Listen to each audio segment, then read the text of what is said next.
Stage 4 మోకాళ్ల అరుగుదలకి నొప్పి లేకుండా కీళ్ల మార్పిడి ఆపరేషన్ చేయబడును. Doctor Ramesh Gajula, endoscopic spine ortho surgeon and pain physician, పెనిషియా spine pain ortho and sleep center, Uppal, Hyderabad.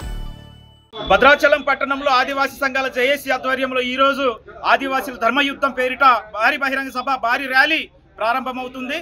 ఆదివాసీ ప్రాంతాల నుంచి నలుమూలల నుంచి ఆదివాసీలు ఆకుపచ్చ జెండాలతో కదం తొక్కి ఈ రోజు భద్రాచలానికి వేలాదిగా తరలి వస్తున్నారు. వాళ్ళకి ఉద్యమ అభివందనలు తెలియజేసుకుంటున్నాం. ఆదివాసీల యొక్క డిమాండ్ ఒకటే, రాజ్యాంగబద్ధంగా ఆదివాసీలు దక్కవలసినటువంటి రిజర్వేషన్ ఫలాలు ఏవైతే ఉన్నాయో మరి 50 సంవత్సరాలుగా అక్రమంగా దోచుకుంటున్నటువంటి వారిని ఖచ్చితంగా ఎస్టీ జాబితా నుంచి తొలగించాలనేటువంటి డిమాండ్తో న్యాయ పోరాటం సుప్రీంకోర్టులో కొనసాగుతూ ఉంది. ఆ యొక్క తీర్పు మాకు అనుకూలంగా వచ్చే విధంగా మరి ఏదైతే అసలైనటువంటి ఆదివాసీలకు చెందే విధంగా ఖచ్చితంగా రాష్ట్ర ప్రభుత్వం, కేంద్ర ప్రభుత్వం మరి ఆదివాసీలకి అనుకూలంగా ఒక రిపోర్ట్ పంపించవలసినటువంటి అవసరం ఉంది. మేము ఎవరిని అడగటంలే, మేము ఎవరిని దోచుకోవట్లే. మా హక్కులు, మా ఫలాలు, మా రిజర్వేషన్ మాకు కావాలనేటువంటి ఒకే ఒక డిమాండ్తో మేము తరతరాలుగా పోరాటం చేసుకుంటూ వస్తున్నాం. ఈ సందర్భంలో పొలిటికల్గా రాజకీయ పార్టీలు మా యొక్క రిజర్వేషన్ని వేరే వాళ్ళకి కట్టబెట్టే విధంగా రాజకీయ పార్టీలు మమ్మల్ని ప్రలోభ పెట్టి వాళ్ళు కట్టబెడుతూ ఉన్నాయి. ఖచ్చితంగా హెచ్చరిస్తూ ఉన్నాం. ఈ రోజు భద్రాచలంలో ఆదివాసీల ధర్మయుద్ధంలో శంకరవ కార్యక్రమంలో అన్ని రాజకీయ పార్టీలకు హెచ్చరిస్తూ ఉన్నాం. ఖచ్చితంగా ఆదివాసీల ప్రాంతంలో ప్రజాప్రతినిధులు గెలుపొందినటువంటి ప్రతి ఒక్కరు కూడా మరి వారి యొక్క చట్టసభల్లో మాట్లాడవలసినటువంటి అవసరం ఉంది. ఈ ధర్మ పోరాటానికి మద్దతు తెలపవలసినటువంటి అవసరం ఉంది. సుప్రీంకోర్టులో ఖచ్చితంగా మాకు అనుకూలంగా కేంద్ర ప్రభుత్వం అఫిడవిట్ ఇవ్వాల్సినటువంటి అవసరం ఉంది. అలానే రాష్ట్ర ప్రభుత్వం కూడా ఆదివాసులకు ఏ రకంగా అన్యాయం జరిగిందో ఈ రోజు సుప్రీంకోర్టు తెలియజేయవలసినటువంటి అవసరం ఉంది. కాబట్టి ఖచ్చితంగా ఈ రోజు ఆదివాసుల పక్షాన మేము ఒకటే మాట చెప్తా ఉన్నాం. ఈ ప్రాంతంలో గెలుపొందినటువంటి ఎమ్మెల్యేలు, ఎంపీలు మరి మినిస్టర్లు ఎవరైతే ఉన్నారో ఖచ్చితంగా ఈ యొక్క పోరాటానికి వారి యొక్క మద్దతు ఉండాలని కోరుతా ఉన్నాం. ఇది న్యాయమైనటువంటి పోరాటం, ధర్మబద్ధమైనటువంటి పోరాటం. ఈ పోరాటానికి యావత్తు తెలంగాణలో ఉన్నటువంటి ఆదివాసీ సమాజం కానీ, మేధావి వర్గం కానీ, విద్యా రచయితలు కానీ అందరూ కూడా తెలంగాణ ప్రభుత్వం మరి ఏర్పాటు చేసేటప్పుడు ఎలాగైతే ఒక పోరాటం వచ్చి మరి అందరికీ మద్దతు తెలిపారో ఈ రోజు ఆదివాసీల న్యాయమైనటువంటి పోరాటానికి అన్ని వర్గాలకు సంబంధించినటువంటి ప్రజలందరూ కూడా మద్దతు తెలిపి మా యొక్క విజయానికి మరి పాత్రులు కావాలనేసి కోరుతా ఉన్నాం. ఈరోజు భద్రాచలంలో కాలేజీ గ్రౌండ్లో చట్టబద్ధత లేని లంబాడాలపై ధర్మయుద్ధం సమావేశం ప్రారంభమవుతా ఉంది.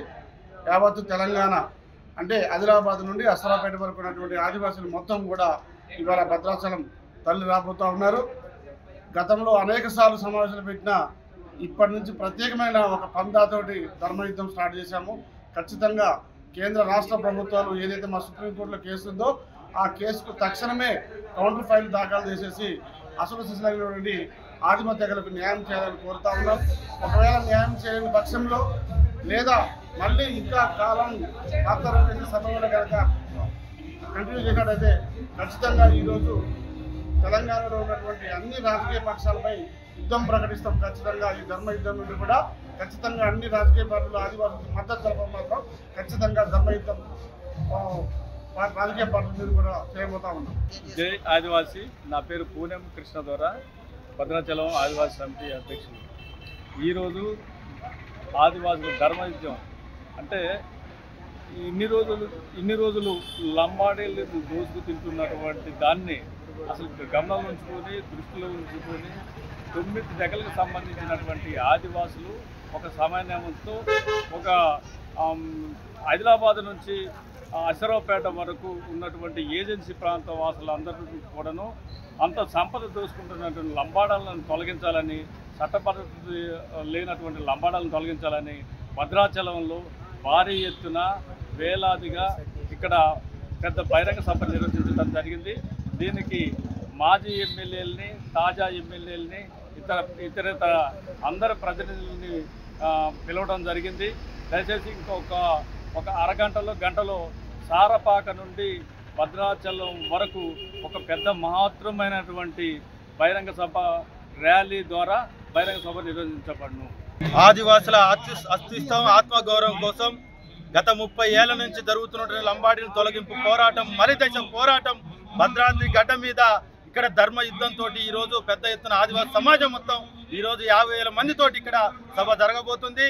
ఈ సందర్భంగా ఏదైతే ఎస్టీ జాబితాలో లంబాడీలు సంబంధించి కేంద్ర రాష్ట్ర ప్రభుత్వాలు సుప్రీంకోర్టు నోటీస్ దృష్ట్యా వెంటనే తమ యొక్క నివేదికలను ప్రభుత్వానికి వెంటనే నివేదికలు కోర్టుకు సమర్పించాలని చెప్పేసి ఇక్కడ ఒక సభ ఉద్దేశం. ప్రభుత్వాలు కూడా కేంద్ర రాష్ట్ర ప్రభుత్వాలు కూడా ఆదివాసుల అన్యాయంపై, రిజర్వేషన్పై, ఇక్కడ జరుగుతున్న అన్యాయంపై, కడుపు కోతపై, మా నౌటికాడ భూములను లాక్కుంటున్న లంబాడీల మీద పోరాటం ఈరోజు గూడెం చిన్న పిల్లల నుంచి ముసలివారి దాకా స్వచ్ఛందంగా ఈరోజు భద్రాచలం కదిలి రాబోతున్నారు.